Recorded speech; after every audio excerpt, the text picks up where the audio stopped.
awareness that made me so ill, so sick, that I actually had to crawl from my bed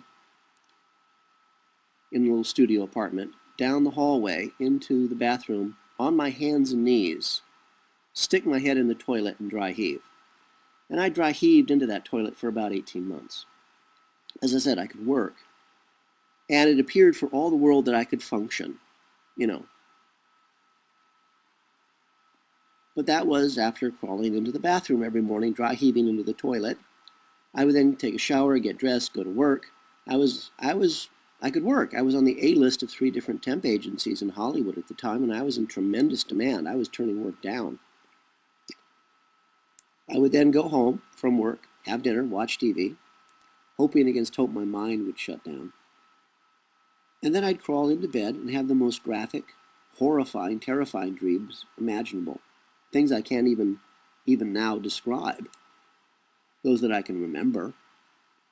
And then I'd wake up in the morning, bathed in sweat, and begin my daily ritual, crawling on my hands and knees into the toilet. After 18 months of this, I knew I could not handle this alone. This was too much for me. This was too big for me. But I didn't make that much money. I was working all the time, but I was being taxed to death. And I just really didn't have anything. I was trying to start little businesses on the side and not realizing the disaster it would be. I tried using credit cards to keep my little businesses running. And of course, that was a mistake. That took me 20 years to pay off. But I did manage to pay it off finally. So I went, not knowing any better, I went looking for traditional help. I looked for a psychiatrist. I managed to find one and could only afford one session. It was like $75 for half an hour, and at that point, no, I couldn't do that. She did nothing for me, but at the end of it told me, the end of the session, she told me we needed lots more work, at which point I pointed out I could not afford her, and I just left.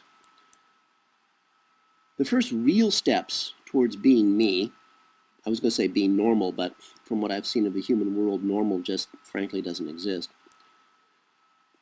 The first real steps towards being me was when I was working at the local mailbox, etc., in Studio City on Ventura Boulevard, again, suburb of Los Angeles, Southern California, the United States.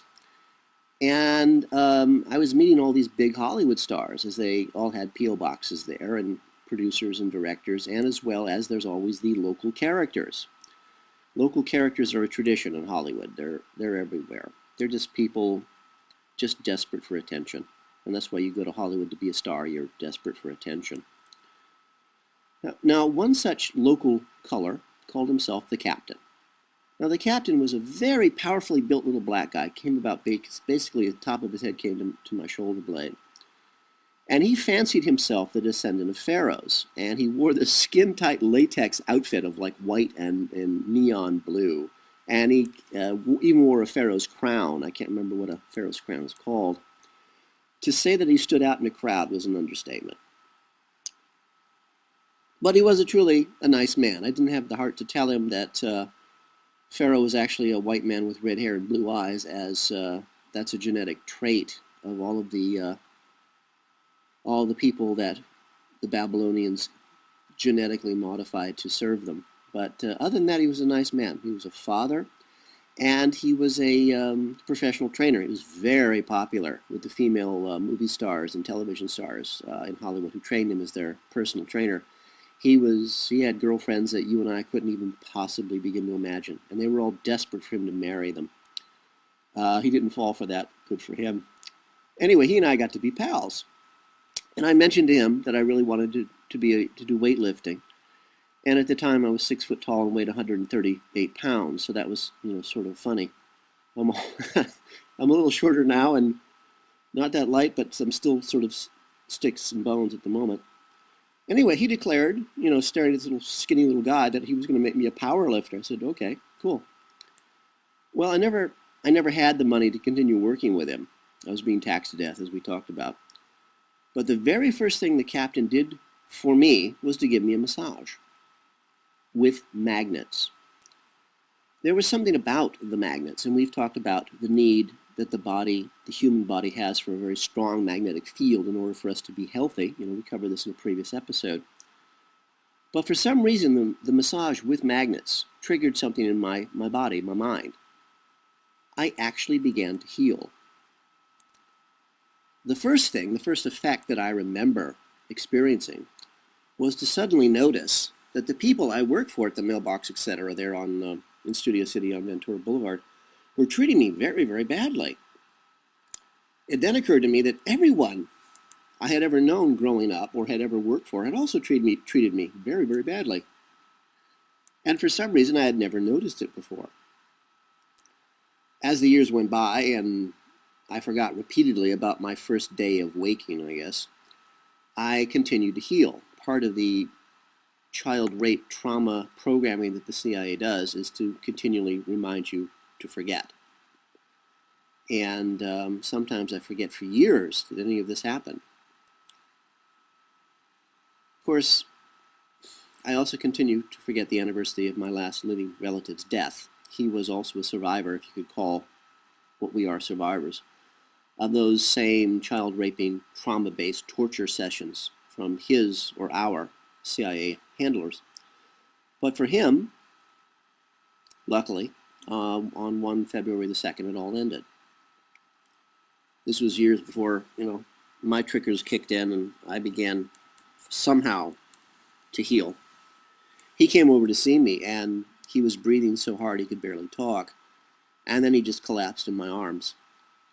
And there I am, sitting on the floor holding my cousin in my arms, and I'm screaming to the neighbors to call an ambulance. I had my hand on his chest, I could feel his heart beating faster and faster.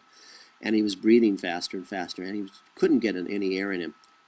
And somehow I managed to get the idiot neighbors to agree to drive us to the hospital because, there was no ambulance. No help was going to show up. It's Hollywood.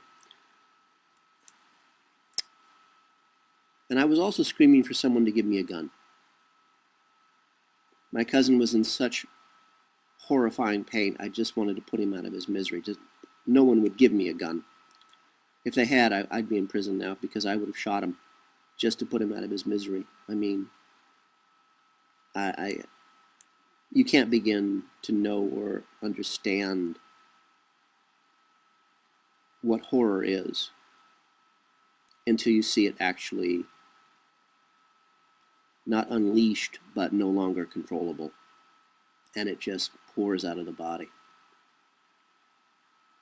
And so I held on to him while they went to get their car. They'd finally decided they were ready because I guess our screaming was enough to motivate their moronic brains into some sort of action. And so I held him. And all he did was scream and scream and scream. And he never made a sound.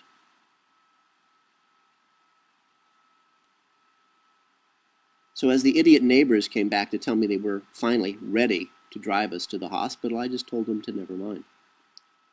My cousin died in my arms as I held him. I had my hand on his chest over his heart as he continued to scream without making a sound. And I felt his heart stop beating. And I just sat there on the floor sobbing, unable to move, and I just held him. I was probably the closest human contact he had ever had in his life. My only thought as I tell you this is that I hope that, he's safe now. That he is back in the real world, reborn as a tiny child, a baby, an infant, newborn. And I hope he was reborn to people who would truly love him and will be kind to him. And that he could just forget he was ever here in this terrible, terrible place you call home. These are the things I would like to forget about. But they're a part of me. And we are, frankly, just a collection of our experiences.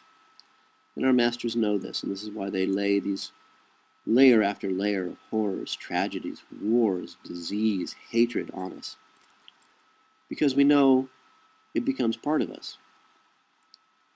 So I guess the only hope I can have is that someday I'll finally have happy memories to lay on top of the only memories I've ever had to date.